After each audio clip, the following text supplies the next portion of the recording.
நம்ம எல்லாரும் பிறக்கும்போது நம்ம அம்மா அப்பா என்ன சொல்லி தெரியுமா வளர்த்துருப்பாங்க? என் பொண்ணு கலெக்டர் ஆவா, என் பொண்ணு டாக்டர் ஆவா, என் பொண்ணு இன்ஜினியர் ஆவா, என் பொண்ணு டீச்சர் ஆவா அப்படின்னு தான் சொல்லி வளர்த்துருப்பாங்க. ஆனா எந்த ஒரு அம்மாவும் அப்பாவும் என் பொண்ணு விவசாயி ஆவா அப்படின்னு சொல்லி வளர்க்க மாட்டாங்க. அது ஒன்றும் தவறான ஒரு கருத்து கிடையாது. ஆனா இனிமேல் அப்படி வளர்க்காதீங்க. என் பொண்ணு அவளுக்கு பிடிச்ச மாதிரி வாழ்வா, என் பையன் அவளுக்கு பிடிச்ச தொழில் செய்வான் அப்படின்னு சொல்லி வளருங்க.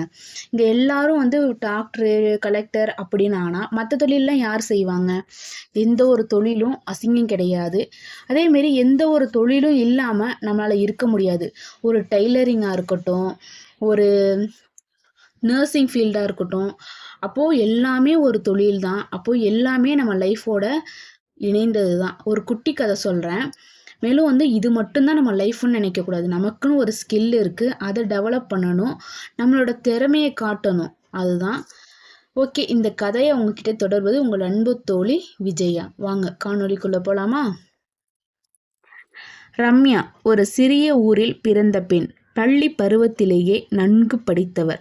ஆனால் 12ஆம் வகுப்பிற்கு பிறகு குடும்ப சூழ்நிலை காரணமாக அவருடைய பள்ளி படிப்பு நின்றது. பல ஆண்டுகள் குடும்ப பொறுப்புகளை கவனித்த ரம்யா வாழ்க்கையின் ஓட்டத்தில் தனக்கென ஒரு கனவு இருக்கிறதே என்று மறந்துவிட்டாள். ஒரு நாள் ரம்யா தனது மகளுடன் ஹோம்ஒர்க் செய்யும்போது ஒரு கேள்வி கேட்டாள். அம்மா, எங்கள் டீச்சர் கேட்டாங்க, நீங்கள் என்ன ஆக போகிறீங்க, உங்களுக்கு என்ன பிடிக்கும்னு கேட்டாங்க. நான் சொன்னேன், எனக்கு டீச்சர் ஆகணும் அப்படின்னு சொன்னேன். ஏன்னு சொன்னாங்க, நிறைய பேருக்கு நிறைய அறிவுபூர்வமான நிறைய விஷயத்த கற்றுக் கொடுக்கணும்னு நான் சொன்னேன். உடனே அவங்க சொன்னாங்க, உங்கள் அம்மா அப்பாட்ட அதுமாரி கேட்டிருக்கீங்களான்னு. இப்போ நான் கேட்குறேன், உனக்கு ஏதாவது ஒரு லட்சியம் இருந்துச்சாம்மா, அதை நீங்கள் அடையணும்னு நினைக்கலையாம்மா, ஏன் நீங்கள் வீட்டிலே இருக்கிறீங்க அப்படின்ட்டு கேட்குறாங்க. அந்த ஒரு கேள்வி ரம்யாவை உள்ளுக்குள் ஒரு குலுக்கு குலுக்கியது. அடுத்த நாள் கணவரிடம் பேசினாள். நான் என் கனவுகளை மீண்டும் முயற்சிக்கலாமா என்றாள். குடும்பத்தினர் ஆதரித்தார்கள். ரம்யா இரவு நேர ஆன்லைன் படிப்பு தொடங்கினார். முதலில் டைப் கற்றுக்கொண்டார். பிறகு MS ஆஃபீஸ், பின்னர் டிஜிட்டல் மார்க்கெட்டிங்.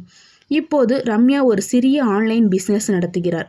மற்ற வீட்டு பெண்களுக்கு ஒரு மாதிரி மோட்டிவேஷனாக இருக்கிறார். இவர் ஒரு ஹோம் ப்ரீனர். குடும்பத்தையும் கனவையும் சமநிலைப்படுத்தி நடத்தும் நம் ரம்யா இன்று பலருக்கும் ஊக்கமாக இருக்கிறார். இதை தாங்க நானும் சொல்கிறேன். உங்களுக்குள்ள ஒரு ஸ்கில் இருக்குது.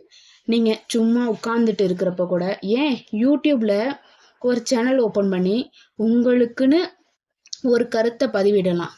ஏதாவது ஒரு இந்த சமூகத்துக்கு சொல்லணும்னு தோணுச்சுன்னா சொல்லலாம்.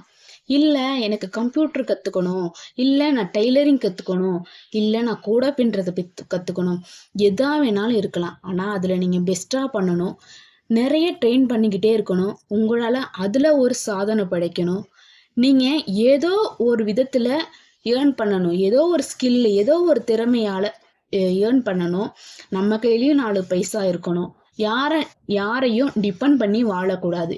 சும்மா தானே வீட்டில் இருக்கிற அப்படிங்கிற ஒரு வார்த்தை இனிமேல் யார் லைஃப்லையும் இருக்கக்கூடாதுன்னு நான் நினைக்கிறேன். அதனால இந்த காணொலியை உங்கள்கிட்ட பகிர்ந்துக்கிறேன். உங்களுக்கு இந்த காணொலி பிடிக்கல, இல்லை மனசு கஷ்டப்படுத்துனுச்சுன்னா என்னை மன்னிச்சிருங்க. மீண்டும் அடுத்த காணொலியில் சந்திக்கிறேன். பாய்.